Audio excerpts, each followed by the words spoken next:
se retrouve aujourd'hui pour une nouvelle vidéo guidance sur votre parcours alchimique. On va aller voir ce qui se passe pour vous sur votre parcours, où vous en êtes.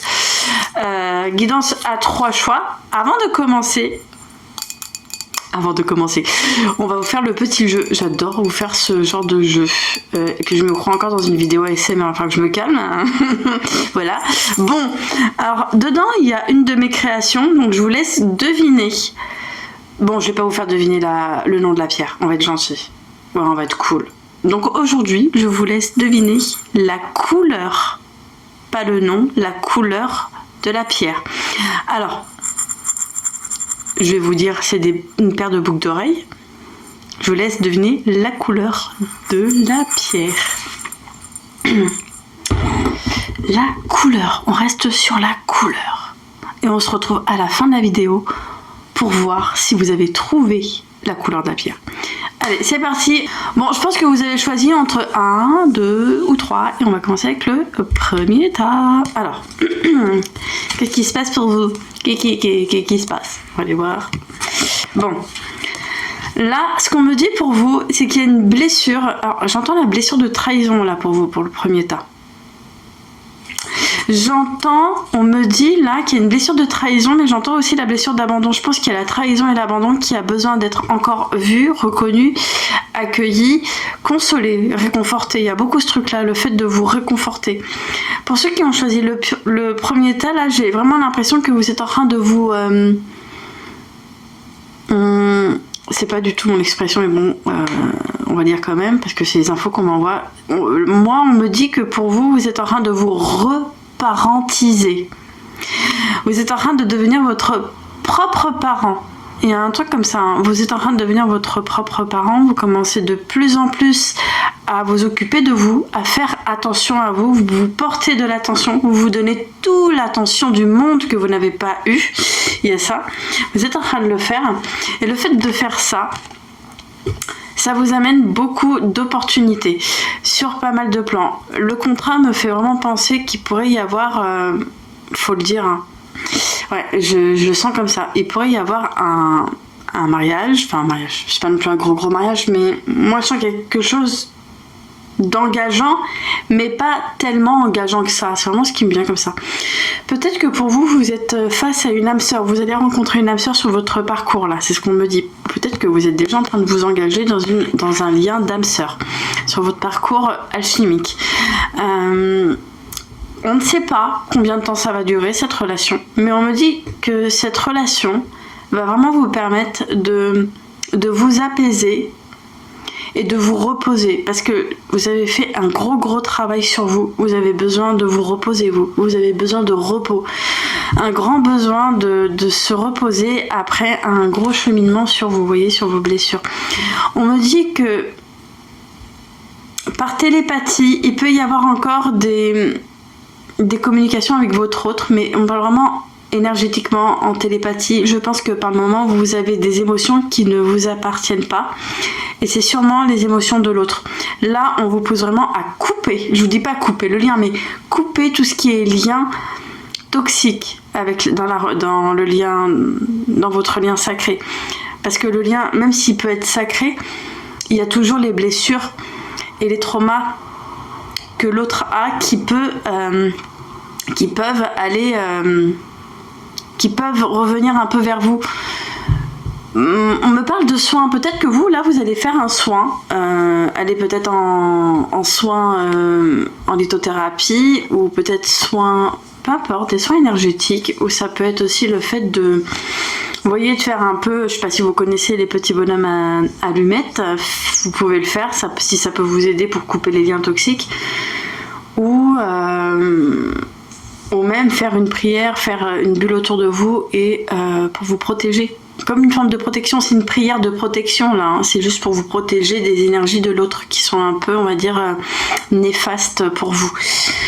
On me dit là que vous allez avoir un choix au niveau du travail. Je pense qu'il y a 2 opportunités ou plusieurs opportunités qui arrivent à vous sur le domaine du pro, et vous allez devoir faire un choix. Là j'ai l'impression que vous allez sûrement travailler avec un couple. Moi c'est vraiment ce qui me vient là pour vous. Sûrement qu'il y a un couple qui vient à vous pour vous proposer une collaboration, un partenariat. C'est possible aussi que vous, là, vous avez envie de vous former. On parle vraiment de formation, de se former. Et on me dit que votre hôte, quand vous étiez en reconnexion avec votre hôte pendant la lune de miel, peut-être que votre hôte vous a par moment tendu la perche au niveau pro. Peut-être que lui ou elle vous a parlé d'un domaine où il ou elle vous voyez bien et vous a peut-être proposé ou suggéré, vous a suggéré quelque chose et vous étiez un peu entêté, vous n'avez pas écouté votre autre, vous n'avez pas envie d'écouter votre autre. Mais bon, après, chacun fait comme il veut. Et on me dit que là, vous commencez peut-être à revenir sur un projet que vous aviez par le passé, que vous avez mis de côté. Là, vous allez sûrement vous former ou vous perfectionner dans votre travail. Et c'est pour ça que derrière, il y a un couple, une collaboration avec plusieurs personnes. On me dit oui, tout ce que vous allez mettre en place, on vous dit oui, un grand oui. C'est favorable et ça évolue. Ça peut évoluer demain. Et oui, ça peut évoluer demain. Peut-être que là vous dites c'est pas possible parce que niveau pro c'est pas tellement ça. J'aime pas trop où je suis un peu déçue, je suis pas satisfaite. Mais là on vous dit clairement de vous faire confiance et de vous dire que le temps n'existe pas. Et le temps n'existe pas en fait. Mais réellement, le temps n'existe pas. Le temps n'existe pas. Je répète encore, le temps n'existe pas. Ça veut dire que tout ce que vous souhaitez, ça peut arriver là, demain. Là maintenant même, dans 1 heure ou 2. Ou demain ou après-demain. Vraiment, tout peut arriver tant que vous l'avez réellement, voyez, au fond de vous, réellement décidé. Quand je dis décidé, c'est ici. Vous avez la capacité, vous, à ressentir là et à pas vous dire je décide ici. Mais si on décide ici, il n'y a rien qui se fera. Il faut que ça vienne au niveau du cœur. Tout ce qui descend au niveau du cœur que vous voulez, que vous souhaitez le plus, ça va se réaliser. Voilà, je vous le dis. Alors, deuxième tas. Alors, pour vous, pour le deuxième tas, on me dit que vous commencez petit à petit à vous réveiller. Il y a un grand réveil qui se fait. Je pense qu'il y en a là, pour ceux qui ont choisi ce deuxième tas, qui sont en train de prendre conscience de la douleur, de la souffrance. Je pense que vous avez pris conscience du mal qu'on vous a fait. Mais en fait, moi, ce qui me vient pour vous, et vous me direz, 2-3 personnes vous ont fait du mal par le passé. Sauf que dans ces 2-3 personnes, il y a d'autres personnes autour de ces personnes-là. Et ces personnes-là qui ont vu et qui n'ont rien fait, et ben vous voyez, vous avez un peu... là, il y a cette rage, une colère qui remonte parce que vous avez capté que 2-3 personnes se sont un peu foutues de votre gueule. Et en même temps, vous avez vu qu'autour... Et tout le monde regardait en mangeant des pop-corn. Vous voyez le truc? Tout le monde regardait en bouffant des pop-corn. Ça veut dire que tout le monde regardait, mais personne bougeait. Personne bougeait. Personne bougeait. Je vais encore vous le redire. Personne bougeait. Donc qu'est-ce que ça veut vous faire comprendre à cette situation? Je vais y arriver parce que tellement ça me prend. J'ai l'impression de vivre le truc avec vous. On vous dit que là vous allez arrêter de vous faire avoir. Je pense que vous êtes en train de vous réveiller de mensonges, de masques. Peut-être que vous, on vous a trop dit que vous étiez quelqu'un qui enjolivait ou peut-être qui mentait. On vous a vu comme un menteur ou une menteuse, mais en fait, ces personnes-là qui vous ont vu comme ça, en fait, ce sont ces personnes-là qui vous ont tendu ce masque-là. Ce sont ces personnes-là qui vous ont tendu ce rôle, qui vous ont poussé à jouer ce rôle. Donc là, vous êtes en train de prendre conscience qu'on vous a catalogué, mais que ces personnes qui vous ont catalogué, c'est elles-mêmes qui vous ont tendu ce masque, de jouer ce masque-là devant tout le monde, voyez. Et là, vous êtes en train de vous réveiller de ça. Vous avez tous les outils et les clés en vous pour aller vers ce que vous voulez le plus. Et ce que vous voulez le plus, vous, c'est une vie simple, en fait. Vraiment, je me connecte à des personnes qui se concentrent sur la simplicité, sur l'humilité, sur l'essentiel. L'essentiel. Ce qui vous rend tellement heureuse, vous, c'est peut-être le fait de voir vos enfants s'amuser. C'est peut-être le fait de voir, je sais pas, un de vos voisins ou une de vos voisines avec qui tout se passe bien. Vous discutez, vous vous entendez bien, vous vous rendez des services. C'est des choses qui vous rendent heureuse. Vous voyez, des choses mais vraiment simples de chez simple. Vous n'avez pas besoin de plus. Et je pense que vous avez beaucoup la réputation Et encore, je dis réputation, je mets des gros guillemets parce que, on va dire, je pense que c'est votre apparence qui fait que certaines personnes se sont dit ça de vous. On vous a vu comme quelqu'un d'assez superficiel, d'assez hautain, alors qu'en fait, il n'en est rien. Vous êtes l'humilité incarnée, je vous le dis, vous êtes l'humilité incarnée. Et on vous a trop vu comme quelqu'un d'au-dessus, qui se sentait... Peut-être qu'on vous a souvent dit, mais tu te prends pour qui ? Mais en fait, vous vous prenez pour vous. Vous vous prenez pour vous, clairement. Et en fait, là, on me dit que ces personnes-là, il y a des choses qui vous dérangez, ces personnes. En fait, vous les dérangez parce que, en fait, votre côté heureux, joyeux, solaire, ça leur amène à leur propre mort. Ce sont des gens morts qui vous envient de votre côté joyeux. Moi, je vous dis un truc, vous êtes en train de prendre conscience de grosses douleurs, là. Il y a des souffrances qui remontent, je peux vous le dire, j'entends des pleurs. Des pleurs parce que vous êtes en train de vous réveiller et vous voyez les choses réellement telles qu'elles sont. Et vous, j'ai comme l'impression que ça va être comme ça avec tout le monde, hein. Là, comme vous vous réveillez, n'importe qui rentre sur votre chemin, vous allez être gentil, cool, sauf que si vous voyez que ça passe pas, vous allez taper en fait, vous allez taper, voilà, vraiment ce qui me vient. Je pense que vous allez plus vous laisser faire marcher sur les pieds, hein, un peu ce truc là, le fait de plus se laisser manipuler. Vraiment, ouais, ce mot là, c'est fort, hein, mais c'est manipuler. Vous avez... Non, je vais pas le dire. Bon, on me le dit. Bon, vous êtes arrivé dans une famille, vous avez grandi dans une ambiance de manipulation. Vous avez été avec des grands manipulateurs, vous. Et je pense que vous commencez à prendre conscience de ça. Et justement, vous sortez un peu... Vous sortez de ce truc-là. En fait, vous commencez à en sortir parce que peut-être que vous aussi, vous avez pris ce genre de... Comment dire, j'arrive pas... Vous avez pris, on me dit, le fait de faire un peu pareil, de mimer ce que vous avez vu. Mais vous n'êtes pas manipulateur ni manipulatrice dans l'âme, on va dire. Vous n'êtes pas comme ça, vous. D'accord, c'est pas parce que vous avez grandi avec des manipulateurs que vous allez le devenir. Vous êtes en train d'en sortir, clairement, c'est ce qu'on me dit. Et on me dit aussi qu'il y a des personnes qui arrivent dans votre foyer, c'est ce que j'entends. Alors, ça peut être aussi des personnes qui connaissent votre hôte. Il y a aussi ce truc-là, le fait de connaître votre hôte. Mais sauf que ces personnes-là ne savent pas que vous êtes en lien alchimique. Et puis justement, par rapport à votre lien, ce que je ressens aussi, c'est que ces personnes-là, bon, elles sont peut-être pas, on va dire, pas au courant, mais... Peut-être que ces personnes ne sont pas dans ce domaine-là, tout ce qui est un peu spirituel. Et on me dit de vous dire quand même de pas trop en parler parce que peut-être que vous allez avoir affaire à des personnes qui sont assez cartésiens en fait. Donc clairement là on me dit qu'il y a des personnes qui viennent vers vous, qui viennent dans le foyer pour discuter, pour proposer des choses et des propositions au niveau du travail aussi, hein, c'est ce qui ressort. Je pense que vous aussi là pour ce deuxième tas, on me dit que vous avez peut-être envie de créer quelque chose à l'intérieur, hein. Ça peut être vous mettre à votre compte, travailler de chez vous, il peut y avoir un truc comme ça pour le deuxième tas. On me parle aussi là d'une grande médiumnité. Vous, votre médiumnité est en train de se développer fois 1000, fois 8000. Vraiment, elle est de plus en plus forte. Et on vous dit de ne pas en avoir peur et d'avoir confiance en cette médiumnité. Parce que c'est cette médiumnité qui vous pousse aussi à faire les bons choix, les meilleurs choix pour vous. Donc vraiment, faut pas en avoir peur et connectez-vous à ça. Voilà. Troisième tas. Allez, on va aller voir pour vous. Bah, disons que vous avez des belles cartes. Hein. Ouais. Enfin, des belles cartes. Ouais. Ça dépend. Hein. Bon, on va commencer par quoi ? On commence par. Voilà, on va commencer par celle que j'aime pas trop. Bon, vous, clairement, on me dit que vous avez fait un peu n'importe quoi, là.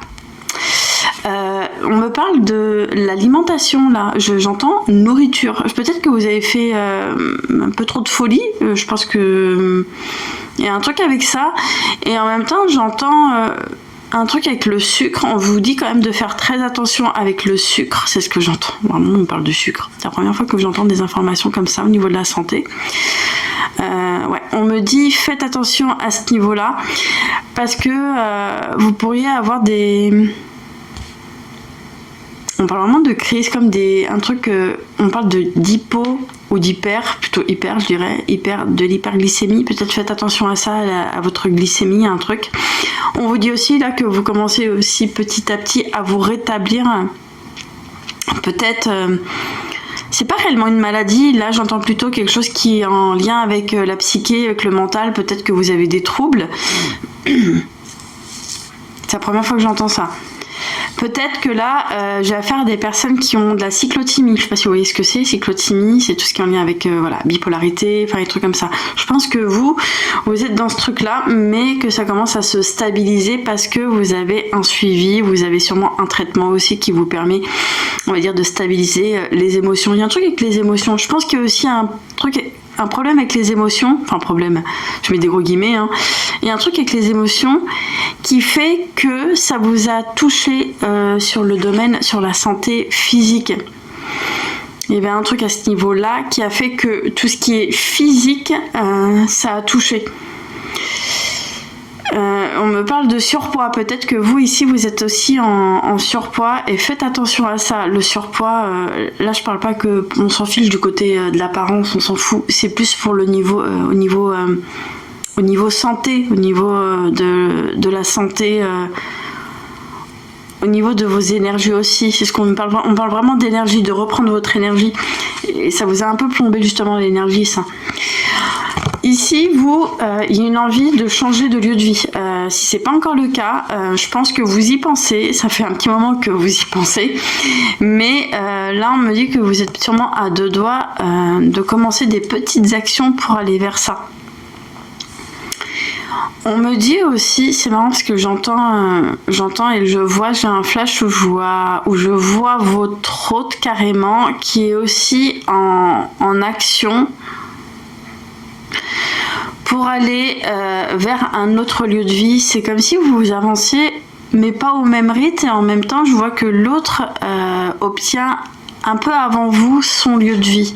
Vous, il va falloir un petit peu de temps parce qu'il y a des choses à mettre en place. Il y a peut-être aussi le côté finance qui a besoin d'être mieux géré. Je pense qu'il y a un truc avec ça, le fait de mieux gérer le budget.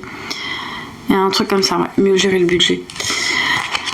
Aussi, là, on me dit que vous êtes à deux doigts de changer quelque chose chez vous, mais aussi en vous. J'ai comme l'impression que vous, là, vous commencez à switcher, il y a une nouvelle perception. Je pense que vous avez aussi envie de changer de perception. Parce que je pense que vous avez capté que plus vous changez de perception, plus vous arrivez à trouver des solutions à vos problèmes. Et ici, on me dit que clairement, là, vous êtes en train de vous rétablir d'une santé voilà, qui était un peu à plat. Et là, vous reprenez de l'énergie, ce qui fait que ça va vous permettre aussi de prendre soin de vous, de votre santé mentale et de faire des actions qui vont aller vers un changement, vers une forme de mutation à l'intérieur de vous. Il peut y avoir ça. Et j'ai l'impression que comme votre hôte avance, et peut-être même à un rythme très dense, très rapide, qui fait que vous n'avez pas trop le choix, vous devez aussi avancer, même si c'est pas au même rythme. L'autre,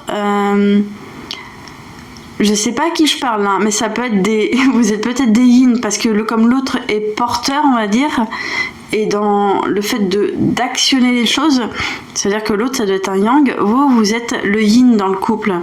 Enfin, quand je dis vous êtes le yin, mais vous êtes tous les deux yin-yang, mais en même temps on me dit que peut-être que votre yin est beaucoup trop développé au détriment de votre yang. L'autre est action, vous êtes un peu... Je vous juge pas, hein, mais j'ai vraiment ce sentiment-là de tranquille quoi, moi j'y vais au talent, ça se fait quoi, ça se fait pas, c'est que ça doit pas se faire. Vous voyez, vous avez été peut-être dans ce genre de discours, et là vous commencez petit à petit à vous mettre un petit peu en action. Ça me parle là de personnes qui... Je peux vous le dire, je pense que ça doit être votre deuxième prénom, mais j'entends procrastination. Vous êtes le roi ou la reine de ça. Hein. mais vous allez en sortir. On me dit aussi que vous êtes forcément... Alors, si vous êtes in, c'est que vous êtes énormément, vous voyez, dans le mental. Et on vous pousse vraiment à lâcher le mental, là. Là, on vous dit le mental... essayez de le faire taire, je sais pas, faites de la méditation, du yoga, du pilates, des trucs qui vont vous permettre à revenir dans votre corps au lieu d'être trop là-haut, là, de trop réfléchir. On vous dit vraiment d'équilibrer le cœur et le mental, cœur-mental, parce que je pense que vous savez vous connecter à vos ressentis, mais par moments peut-être que le mental est beaucoup plus fort que ça. On vous dit de faire un travail sur vos pensées. Essayez d'avoir des pensées par rapport, enfin des pensées sur vos pensées. Je sais pas si vous voyez ce que je veux dire.